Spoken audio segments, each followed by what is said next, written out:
Notre intervention a porté sur les enjeux de l'économie circulaire appliquée au secteur automobile, donc en particulier en présentant l'état de l'art de la situation sur un focus recyclage des véhicules. Et également, on a présenté quels étaient les enjeux associés aux nouvelles technologies de la mobilité du futur pour mettre en avant l'économie circulaire.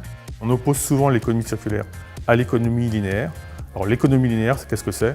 C'est on conçoit, on fabrique, on utilise et à la fin on jette. L'objectif de l'économie circulaire, c'est avant tout de faire en sorte qu'en fin de vie, on puisse récupérer un certain nombre de matériaux pour pouvoir les réutiliser par la suite. C'est le premier concept. Et le deuxième concept, c'est aussi d'augmenter la durée de vie des produits. Les incontournables pour mettre en place l'économie circulaire dans notre industrie, c'est surtout d'avoir une vision complète du cycle de vie du produit. Donc à la fois dans le choix des matériaux, mais ensuite également en aval, lorsqu'on va pouvoir mettre en place ces boucles de recyclage. Et l'action vertueuse qu'on essaye de mettre en place, c'est de trouver des solutions d'utilisation de ces matières recyclées dans nos véhicules. Il faut vraiment le prendre en compte dès le début de la conception, donc faire finalement de l'éco-conception dans le choix des matières et dans le choix des technologies. Les incontournables pour faire sauter les verrous et pour faire en sorte d'augmenter cette économie circulaire, c'est avant tout que l'ensemble des acteurs puissent se parler. Pour faire parler tous ces acteurs, la chose la plus importante, c'est finalement de monter des projets où toutes les personnes incontournables de cette économie circulaire se rencontrent, puissent partager leurs contraintes et trouver des solutions pour pouvoir augmenter cette économie circulaire.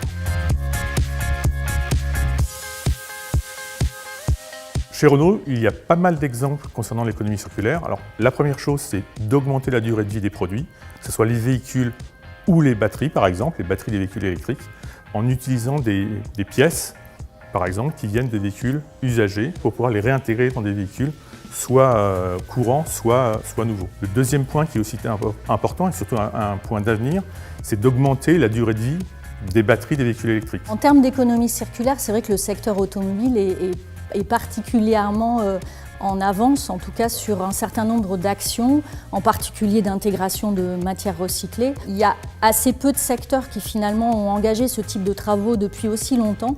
Donc on peut dire que l'économie circulaire fait partie de l'ADN du secteur automobile puisqu'on met en place l'ensemble des piliers de l'économie circulaire dans la conception, l'usage et le recyclage de nos produits.